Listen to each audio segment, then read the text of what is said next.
Hello viewers, welcome to education coverage.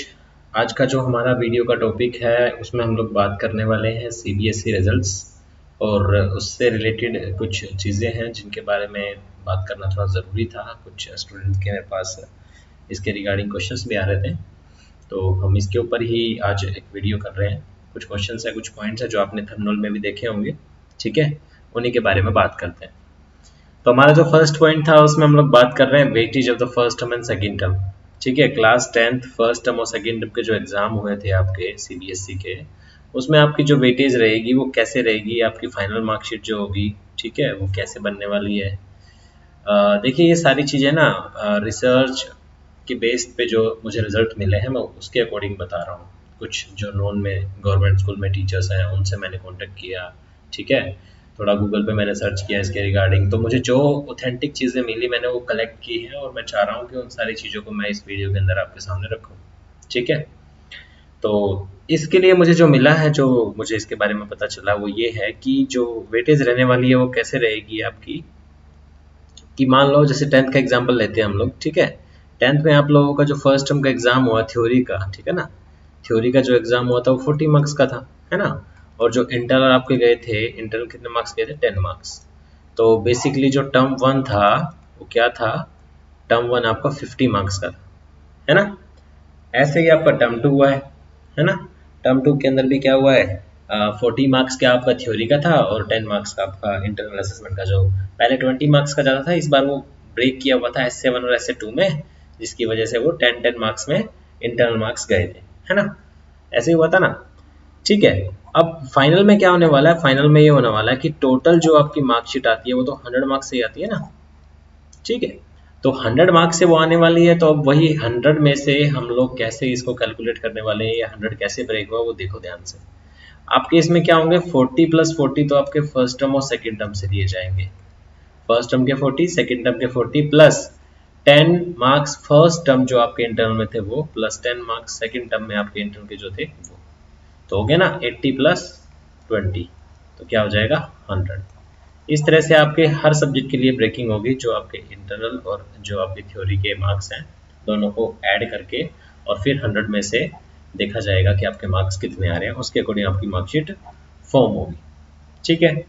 तो ये तो था वेटेज फर्स्ट टर्म और सेकंड टर्म का कैसे होने वाला है। ऐसे ही क्लास 12th के लिए है, ठीक है, उसमें भी आपके जैसे जैसे इंटरनल के मार्क्स हैं दो पार्ट्स में ब्रेक होंगे और फाइनली आपका 100 में से आपके टोटल मार्क्स आएंगे कि 100 में से आपके कितना स्कोर आया है, ठीक है।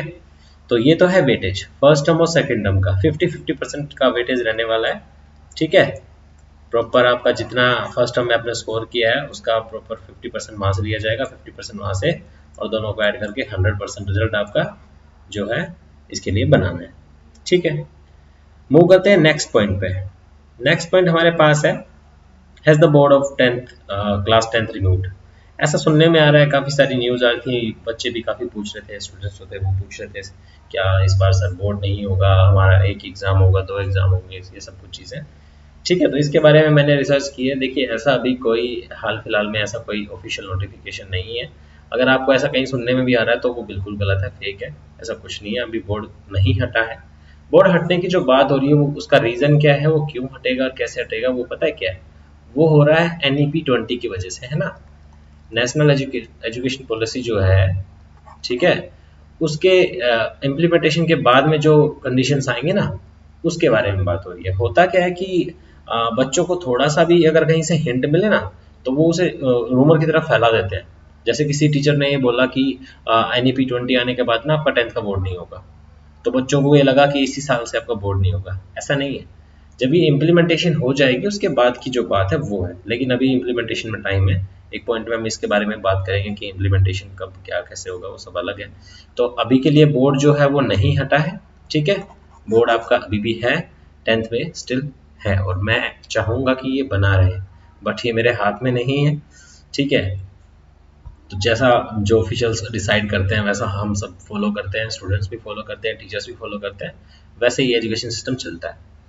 तो वो देखते हैं आगे क्या होगा, ये कब इम्प्लीमेंट होता है, कब आपका बोर्ड रिमूव होता है, ठीक है। तो अभी के लिए आपका बोर्ड इस जो आपका जो ये अभी करंट सेशन है, ठीक है ना, 22 से 23 का जो आपका सेशन है, इसमें आपका CBSE बोर्ड रहने वाला है, क्लियर। मूव करते हैं नेक्स्ट पॉइंट पे। नेक्स्ट पॉइंट है NEP. NEP 20 is going to be implemented. अब उसी चीज को लेकर बच्चों को ये लग रहा है कि ये इम्प्लीमेंट हो गई है, ठीक है, या होने वाली है, तो हमारा बोर्ड हटने वाला है।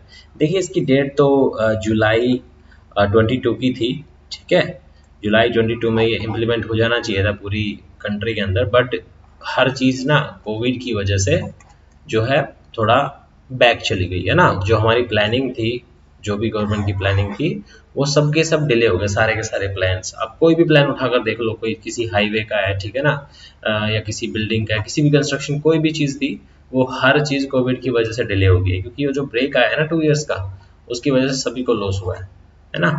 तो उसकी वजह से डिले हो गया है। अब इसमें कितना टाइम लगेगा इसके बारे में कोई इन्फॉर्मेशन नहीं है, ठीक है। अब देखो जुलाई 22 तो अभी चल रहा है, तो इसके हिसाब से तो ये इम्प्लीमेंट हो जाना चाहिए था, लेकिन अभी कुछ हुआ है? कुछ नहीं हुआ, स्टिल अभी भी पहले जैसे चीज़ें चल रही हैं, ठीक है। बट हाँ, ये चीज़ ज़रूर है, ये इम्प्लीमेंट होगा, अंडर प्रोसेस है चीज़ें, ठीक है। जो फेज़ इनके प्लानिंग के, जो इम्प्लीमेंटेशन के जो फेजेस थे वो स्टार्ट हो चुके हैं, ठीक है। कैसे कैसे प्लान कर रहा है इसके रिगार्डिंग वो लोग अपना काम कर रहे हैं, जो ऑफिशियल्स हैं, ठीक है। बट अभी ये इम्प्लीमेंट नहीं हुआ है। आज फॉर नाउ जो है ना, अभी स्टेटस इसका यही है। मूव करते हैं नेक्स्ट पॉइंट पे, exam pattern for this year. Okay, देखो जो लास्ट ईयर आपका पैटर्न रहा था वो क्या था कि आपके 2 एग्जाम्स हुए थे। हाँ, एक तो आपका हुआ था SA1, जिसमें आपका आप टर्म 1 बोल सकते हो, ठीक है, समेटिव असेसमेंट था वो। उसमें भी वही था 40 और 10 मार्क्स का, 40 मार्क्स थ्योरी है। फिर उसके बाद में आपका SA2 हुआ था, है ना, और दोनों के दोनों CBSE ने कंडक्ट करे थे, रिमेंबर। लेकिन इससे पहले कैसे होता था? इससे पहले ये होता था कि आपका 80 मार्क्स का थ्योरी होगा, 20 मार्क्स का प्रैक्टिकल और इंटरनल असेसमेंट होगा, और जिसमें थ्योरी वाला जो पार्ट था वो CBSE करा रही थी आपका, और जो ये था वो क्या था, वो आपके स्कूल के अंडर था। बट इसमें भी ये जो CBSE के ऑफिशियल्स होते हैं वो स्कूल में आते हैं, ठीक है, वाइवा वगैरह होता है, वो सब प्रोसेस आप जानते ही हैं। इससे पहले ऐसे हो रहा था, तो अब यही चीज़ फॉलो होने वाली है from this year. Again the process will be same, क्योंकि कोविड की सिचुएशन थोड़ी सी नॉर्मल आ गई है, तो अब जो है वो यही चीज़ें फॉलो होंगी। आपका क्या होगा, फर्स्ट टर्म और सेकेंड टर्म के एग्जाम होंगे, ठीक है, सॉरी, अब जो आपका एग्जाम होगा वो वही होगा फाइनल जो होता है, और 20 मार्क्स के इंटरनल जाने वाले हैं। लेकिन इसका मतलब ये नहीं है कि जो आपके जो बीच में एग्जाम्स होते थे वो नहीं होंगे, ठीक है, वो होंगे, बट वो वही स्कूल लेवल पे कंडक्ट कराए जाएंगे जैसे पहले हो रहे थे, चीज़ें बिल्कुल वैसी ही होगी। ये भी इंफॉर्मेशन रिसर्च के बेस्ड पे है, ठीक है, मे बी कुछ चेंजेस हो सकते हैं, बट एज फार नाउ मुझे जो रिजल्ट मिला है मेरे रिसर्च के बेसिस पे, मैं वो आप लोगों से शेयर कर रहा हूँ, ठीक है। मुझे कुछ ऑफिशियल सही इसके बारे में पता चला है, जो अभी की सिचुएशन है वो ये है। और दूसरी बात देखो, अगर ऐसा हो रहा होता ना, तो आप लोग जानते हैं सभी स्कूल में ना सेम सिलेबस प्रोवाइड कर दिया गया होता अब तक, कि आपका सितंबर या अगस्त में जो आपका टर्म 1 होने वाला है, उसमें आपके कौन कौन से चैप्टर्स आने वाले हैं, कौन कौन सी चीज़ें आने वाली हैं, सब बता दिया होता है। लेकिन अभी ऐसा कुछ भी नहीं है। स्कूल अपने अपने लेवल्स पे एग्जाम्स करा रहे हैं, ठीक है, PT वगैरह स्टार्ट हो गया बच्चों के, तो वो सब डिफरेंट चल रहा है ना। तो ऐसा मतलब अब जैसे पहले हुआ था टर्म 1 और टर्म 2 का, वैसा नहीं होने वाला है इस बार। हमारा वही जैसे पहले हो रहा था 80 और 20 वही चलेगा ये, ठीक है, क्लियर।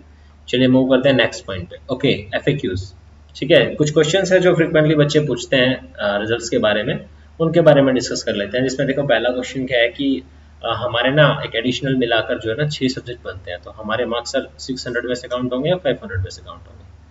देखो एडिशनल सब्जेक्ट जो होता है ना, वो आपकी मार्कशीट के लिए, मतलब आपके कैलकुलेशन के लिए इंक्लूड नहीं होता। आपकी जो परसेंटेज आप कैलकुलेट करते हो उसके लिए नहीं होता, ठीक है। Additional is just for just like backup, है ना। जैसे मान लो आपके किसी सब्जेक्ट में मार्क्स कम है, या इनकेस आप फेल हो जाते हो किसी सब्जेक्ट में, तो you can count your additional subject, और जिसकी वजह से आपके ना ओवरऑल 500 में से मार्क्स मिल जाते हैं, और ठीक है, फिर आप नेक्स्ट क्लास में मूव कर सकते हो। जैसे एग्जांपल ले लो, मान लो किसी बच्चे ने एडिशनल में ना फिजिकल एजुकेशन लिया हुआ था, और वो बच्चा मैथ्स में फेल हो गया किसी वजह से, बट फिजिकल एजुकेशन में उसके मार्क्स अच्छे थे, तो वो मैथ्स की जगह पर फिजिकल एजुकेशन अपना एडिशनल सब्जेक्ट काउंट करके, ठीक है, आगे मूव कर सकता है, ठीक है। तो ये होता है। तो आपके मार्क्स जो है वो 500 में से काउंट होने वाले हैं, 600 में से नहीं। ओवरऑल आपकी परसेंटेज उसी बनेगी, उसी से बनेगी, ठीक है। परसेंटेज के लिए आप टॉप 5 जो आपके सब्जेक्ट्स हैं वो काउंट कर सकते हैं, बट वही है, फिर आप एक सब्जेक्ट को ही कंसिडर कर पाओगे। ऐसा नहीं है कि आपने मैथ्स को भी कंसिडर कर लिया, इन केस यहाँ पे जैसे मैं एग्जांपल लूँ, मैथ्स कंसिडर कर लिया और फिजिकल एजुकेशन में कंसिडर कर लिया, ऐसा नहीं हो सकता। ऐसा करोगे तो फिर वही टोटल 600 हो जाएगा, और वो होता नहीं है। तो दोनों में से कोई सब्जेक्ट एक ही कंसिडर होगा, राइट? ठीक है, तो यही था इसका आंसर इस क्वेश्चन का। ठीक है, ये एडिशनल मार्क्स इसके आपके काउंट नहीं होते, ये एक्सक्लूड किए जाते हैं उससे। What if I fail in one subject in CBSE board examination? ठीक है, अगर आप किसी एक सब्जेक्ट में फेल हो जाते हो, फेल की कंडीशन तो देखो बहुत रेयर आने वाली है, ई ग्रेड जो होती है वो फेल कंसिडर की जाती है। बट 10th के जो पासिंग क्राइटेरिया उसके बारे में हम आगे बात करेंगे डिटेल में। लेकिन अगर आप पूरी कोशिश करने के बाद भी सारी चीज़, मतलब सीबीएसई ने पूरी कोशिश करी आपको पास करने की, फिर भी आप नहीं हुए, तो आपके लिए लास्ट ऑप्शन बचता है कंपार्टमेंटल एग्जामिनेशन। आपको कंपार्टमेंट का एग्जाम देना पड़ेगा, that's your last option. But ये बहुत रेयर होगा, ठीक है, इसके बारे में आगे बात करेंगे। नेक्स्ट पॉइंट क्या है? Can 33 passing marks marks be the total of the theory and practical? देखो, ये जो यहाँ आंसर है ना, ये जो प्रीवियस था उसके लिए, एक्चुअली ये दोनों क्लासेस के लिए क्वेश्चन हो सकता है, इसलिए इसमें आंसर नो दिया हुआ है। बट क्लास 10th के लिए ये चीज़ थोड़ी अलग है, इसके लिए मैंने आगे ना अलग से पॉइंट डाला हुआ है। तो क्लास 10th के बारे में हम वहाँ पे बात करेंगे। अभी हम क्लास 12th की बात कर लेते हैं, है ना? क्लास 12th की अगर हम बात करें तो क्या होगा, क्लास 12th के लिए आपको 33% मार्क्स आपको दोनों में चाहिए। एग्रीगेट काउंट नहीं होंगे आपके, ठीक है, दोनों को मिलाकर काउंट नहीं होंगे, आपको जो है थ्योरी में भी चाहिए और उसके अंदर आपको जो आपका इंटरनल असेसमेंट था उसमें भी चाहिए। ठीक है, दोनों के अंदर आपको 33% मार्क्स चाहिए, और ओवरऑल फिर आपके 33% मार्क्स आएंगे, तब आपका पासिंग जो है उस सब्जेक्ट में काउंट किया जाएगा। ठीक है, फोर्थ क्वेश्चन, फोर्थ हमारा पॉइंट इसमें है एफएक्यू में कि will all the students pass this year? देखो, ये भी ना एक हुमसा ही होता है कि बच्चों को लगता है कि इस साल सारे बच्चे पास होने वाले, कोई फेल नहीं होगा, ऐसा कुछ है। ठीक है, तो जो ऐसा कुछ नहीं होता कि सारे के सारे पास होने वाले हैं, वही पास होंगे जिन्होंने 33% जो पासिंग क्राइटेरिया वो अपना अचीव कर लिया है, वही पास होने वाले हैं। बाकी ऐसा कुछ नहीं है, जो बचेंगे उनको कंपार्टमेंट का एग्जाम देना पड़ेगा। ठीक है, what's the passing mark for out of 40? इसके बारे में आगे एक टेबल दी हुई है पूरी, 33% पासिंग मार्क्स होते हैं, उसके बारे में ना हर सब्जेक्ट के कितने कितने मार्क्स आने चाहिए वो आगे सब गिवन है। ये भी वही सेम क्वेश्चन है। ठीक है, अगला पॉइंट नंबर 6, पासिंग क्राइटेरिया, है ना? Passing criteria changed, you need 33% overall. अब देखो, इसके बारे में सुनने में आ रहा है कि ना अब आपको 33% चाहिए, आपको कैसे भी आ जाए आप पास हो रहे हो। ठीक है, आपको कोई ज़रूरत नहीं है ऐसा कि टर्म 1 में आपने कितने आए, टर्म 2 में कितने आए, या टर्म 2 में आपको पास होना पड़ेगा, टर्म 2 में आपको पास होना पड़ेगा। ठीक है, 1 में और 2 में अलग अलग पास होना पड़ेगा, ऐसा कुछ नहीं है। ठीक है, इसके बारे में थोड़ा मैंने पता किया। ठीक है, पहले मुझे लग नहीं रहा था ऐसा है, लेकिन काफ़ी रिसर्च करने के बाद में मुझे इसका एक ऑफिशियल एक रिसोर्स मिला जिससे इसके बारे में पता चला। तो ये बात 99.99% है ना, 99.99% सच हो सकती है कि आपको 33% मार्क्स पे ओवरऑल पे आप पास हो जाओगे। ठीक है, अब वो 33% कैसे होंगे वो देख लो एक बार। ये क्लास 10th का थ्योरी मार्क्स है 80, उसका 27 जो है 33% बनता है। अब ये कब के लिए था? ये पहले के लिए था कि आपके 80 में से 27 आने चाहिए, तब आप पास हो रहे हो थ्योरी में। ठीक है, बट अब क्या है, अब आपके 80 और यहाँ पर ये जो 20 है, दोनों को मिलाकर हो गए 100, और 100 में से अगर आपके 33 बन गए, चाहे आपने थ्योरी में कितने लिए चाहे उसमें कितने लिए, आप पास हो जाओगे। ठीक है, बच्चों के लिए बहुत इजी हो गया अब ये पास होना। ठीक है, आपके 100 में से 33 बनने चाहिए, दैट्स इट। आपके टर्म 1 में कितने आए कितने नहीं आए उन्हें कोई मतलब नहीं है, आपका टोटल चेक किया जाएगा। सपोज आपने साइंस, आपके साइंस में मार्क्स देखे जा रहे हैं। ठीक है, आपके साइंस में ना आपके मान लो इंटरनल में आपके सिर्फ 20 में से आपके मान लो 5 मार्क्स गए हैं, लेकिन आप 80 में से आप 23 ले आते हो, सॉरी 28 ले आते हो, तो आपके टोटल मार्क्स कितने हो गए? 33, तो आप साइंस में पास हो जाओगे। आई होप क्लियर है, समझ आ गया होगा। आपको 33 ओवरऑल चाहिए। बट इसके लिए भी एक और चीज़ है, क्लास 12th के लिए मुझे ऐसा कुछ नहीं मिला है कहीं पे भी। ठीक है, क्लास 12th के लिए ऐसा कोई नोटिफिकेशन कुछ नहीं मिला है मुझे। इसके अंदर शायद अभी भी स्टिल वही कंडीशन है आपके पास। मे बी मैं रॉन्ग हो सकता हूँ, बट इसके चांसेस बहुत कम है क्योंकि मैंने अच्छे से इसके बारे में रिसर्च की है। तो ऐसे चांस नहीं है कि ऐसा ना हो। ठीक है, आपको थ्योरी में और प्रैक्टिकल में अलग अलग अचीव करने पड़ेंगे 33% और फिर आपका ओवरऑल परसेंटेज आएगा। ठीक है, और अगर आपने 33 दोनों में अचीव कर लिए तो ओवरऑल आपके 33 तो आ ही जाने हैं। अब वो आपके यहाँ पर सब्जेक्ट वाइज मैंने जो स्ट्रीम वाइज है वो दे रखा है। जैसे यहाँ पर हमारे पास साइंस का है, ठीक है, साइंस में physics, chemistry, mathematics, biology, English के अंदर आपके कितने कितने मार्क्स के आपके थ्योरी के होंगे, कितने आपके इंटरनल असेसमेंट के होंगे। ठीक है, ये सब गिवन है। तो पासिंग क्राइटेरिया क्या है, पासिंग मार्क्स कितने चाहिए, वो सब यहाँ पर मेंशन है। तो आप ये देख सकते हो। ठीक है, ये नोट कर सकते हो। इसके बाद कॉमर्स के लिए हमारे पास बिजनेस स्टडीज है, अकाउंटेंसी है, इकोनॉमिक्स है, मैथ्स है। ठीक है, उनके आपके थ्योरी के मार्क्स हैं, फिर आपके इंटरनल असेसमेंट है, मैक्सिमम और मिनिमम जो थ्योरिकल मार्क्स हैं वो कितने आपको चाहिए पास होने के लिए, वो यहाँ पे दिए हुए हैं। क्लियर। इसके बाद में आर्ट्स में आपको जो जो चाहिए वो भी यहाँ पर मेंशन है, थ्योरी, ये प्रैक्टिकल और ये जो उसके पासिंग मार्क्स थे वो। ठीक है, ये थे हमारे पासिंग क्राइटेरिया से related points. Was absent in term 1 you still can pass, right। देखो अभी जो हमने पासिंग क्राइटेरिया के बारे में बात की, मैंने बताया ना क्लास 10th के लिए ये पॉसिबल हो रहा है। कैसे पॉसिबल हो रहा है क्लास 10th के लिए, कि अभी जो सीबीएसई ने जो अपना एक गाइडेंस सॉरी जो एक गाइडलाइन दी है कि आपको 33% ओवरऑल चाहिए। तो ये नहीं देख रहे हैं आप टर्म 1 में कितने ला रहे हैं, आप टर्म 2 में कितने ला रहे हैं, आप टर्म 1 में एग्जाम देने गए थे कि नहीं गए थे, टर्म 2 में गए थे कि नहीं गए थे। आपके टोटल मार्क्स काउंट किए जाएंगे।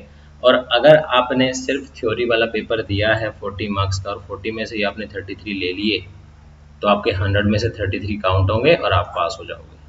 That's it. तो आप एब्सेंट हो तभी भी पास हो सकते हो। क्लियर है। ठीक है, ये था एब्सेंट वाला पॉइंट, तो ये भी ट्रू है। ठीक है, ये थी कुछ चीज़ें जो आपके रिजल्ट से रिलेटेड थी, लेकिन स्टिल अभी कोई चीज़ें बची हुई है। ठीक है, तो आप पूछ सकते हैं, मैं आपको कमेंट सेक्शन में ज़रूर बताऊंगा उसका आंसर। और दूसरा ये कि रिजल्ट की जो डेट है ना, एक पॉइंट इसमें रह गया, वो था रिजल्ट की डेट अनाउंस हो गई है क्या। बच्चों को इसका काफ़ी कन्फ्यूजन है कि रिजल्ट की डेट अनाउंस हुई है कि नहीं हुई, कोई फिक्स डेट है हमारे पास कि 12th का और 10th का रिजल्ट कब आएगा। तो देखो बच्चों, ऐसा है कि अभी तक कोई डेट ऑफिशियली अनाउंस नहीं हुई है। ठीक है, सीबीएसई ने ट्विटर पे या अपने किसी भी पेज पे, अपनी वेबसाइट पे कोई भी नोटिफिकेशन नहीं डाला है। तो इसके रिगार्डिंग कोई इन्फॉर्मेशन नहीं है। रूमर्स बहुत हैं। ठीक है, आप एक बार गूगल पे सर्च करो, आपके पास डेली नोटिफिकेशन आएंगे कि रिजल्ट आ गया है, रिजल्ट आ गया है। ऐसा कुछ नहीं हुआ है। देखिए, जहाँ तक मैंने रिसर्च की है, पता किया है, ये लास्ट जो वीक है आपका जुलाई का, उससे पहले तो ये बिल्कुल नहीं आने वाला। अभी हाँ, ये बात कंफर्म है कि आपकी जो आंसर शीट्स थी वो फुली चेक्ड हो गई है। ठीक है, उनमें कोई चीज़ें बाकी नहीं है, लेकिन रिजल्ट अभी अपलोडिंग के प्रोसेस पे है और अपलोडिंग का प्रोसेस इतना जल्दी नहीं होता है ना, तो टाइम लगने वाला है। आप आराम से समझ के चलो कि ना 25 जुलाई मिनिमम डेट है। ठीक है, 20 से लेकर 30 के बीच में ये आ जाना चाहिए। मैं ये मतलब एक मिड रेंज लेके चल रहा हूँ कि 25 उसके बीच में आ जाएगा, बट 20 से पहले तो चांसेस नहीं है। डेट अभी अनाउंस नहीं हुई है, बट जैसे ही कुछ होता है तो आपको हमारे चैनल पर अपडेट मिल जाएगा। ठीक है, और रिजल्ट चेक करने के लिए आपको कौन कौन सी चीज़ें चाहिए, वो जैसे ही रिजल्ट आएगा उसके बारे में हम आराम से बात करेंगे, कैसे आप लोग रिजल्ट अपना चेक कर सकते हैं। ठीक है, बेसिकली आपको अपना एडमिट कार्ड जो आपका था, जिससे आप एग्ज़ाम सेंटर पे आप लेके जा रहे थे, उसी की ज़रूरत होगी। उसमें आपकी सारी डिटेल्स होती हैं। ठीक है, तो चलिए आज की वीडियो में इतना ही। Thank you. अगर आपको हमारी वीडियोस अच्छी लगती हैं तो प्लीज़ वीडियोस को लाइक ज़रूर कीजिए, हमारे चैनल को सब्सक्राइब कीजिए, और अगर आपको हमारी वीडियोस अच्छी लगती हैं, हेल्पफुल लगती हैं, तो इन वीडियोस को अपने फ्रेंड्स के साथ में शेयर ज़रूर करना। Thank you so much.